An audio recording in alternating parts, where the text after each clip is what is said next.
Back to school stress, work stress, it can all create skin problems. Here to help us, it is our largest organ after all, is Linda Miles. You're a doctor of Oriental Medicine and you formulated Derma-E Natural Body Care. Let's start with the little ones. I know my sisters right now are having problems. Are we giving them too many baths? There's eczema issues on the baby's skins all over their body.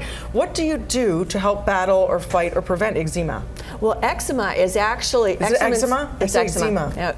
Either way, Eczema. Tomatoes, it's the same thing. Anyway, both of the that condition and psoriasis is actually an internal problem with an external manifestation. Okay. And the problem is, especially for kids get cradle cap, babies have cradle cap, and it's because their guts are not yet mature enough to handle a lot of the foods we give them. So when kids or adults suffer from psoriasis and eczema, they actually need to do digestive enzymes and probiotics and work on their gut. But there are a number of topical products that will help relieve the symptoms of that dry, itchy. Flaky. Yes, exactly. So neem, burdock, vitamin A blended into a good moisturizing cream would be the perfect answer for relieving the topical symptoms. Right after, would you say a bath? Absolutely. Absolutely. Because that's when your skin and the pores open up. Open up, and then it absorbs those vitamins and those nutrients. How about things like acne? I mean, it's not just for teenagers. Like you said, a lot of women, we all deal with it.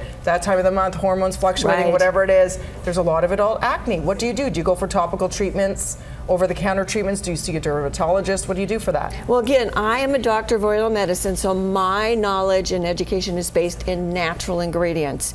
And we also have found that natural is actually more powerful than a lot of synthetics because the body responds to these complex compounds even better than what you would find in synthetics. So for example, for acne and blemishes, you would look at things like willow or lavender or tea tree oil. Tea tree is wonderful for blemish control. So that's the type of ingredients you would want to look for. Again, do we want to go out and try to get all these things and then compound them? No. Go look for products that contain these specific ingredients. But this is to spot treat, right? So if you have that one blemish. Yeah, that could be a spot treatment, but some of these other products are already blended with these very powerful natural ingredients to help control the issue entirely.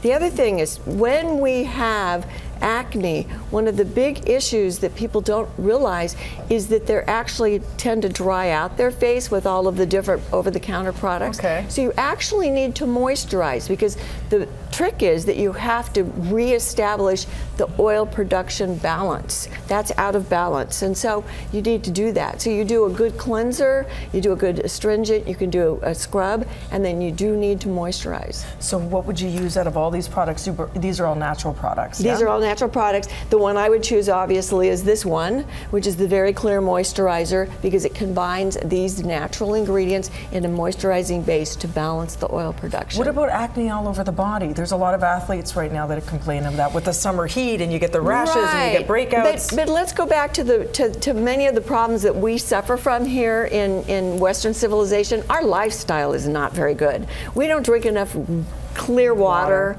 Our diet isn't great. There are still food triggers that cause acne. You know, the chocolate and the French fries, it's truly part of what is triggering some of the acne conditions. No, it's not a myth. I mean, there are some studies that show that food triggers shouldn't be responsible. There are equally a good number of studies that show food triggers are responsible. See, I've heard that when you crave the greasy stuff or the chocolate, it's because you're usually going through a hormonal fluctuation. So you equate the chocolate eating to the acne, but it's actually the hormones that lead to the cravings that lead to the acne. No, actually there is proof to show that the greasy foods and the chocolate and stuff are actual triggers. Now you know, everybody.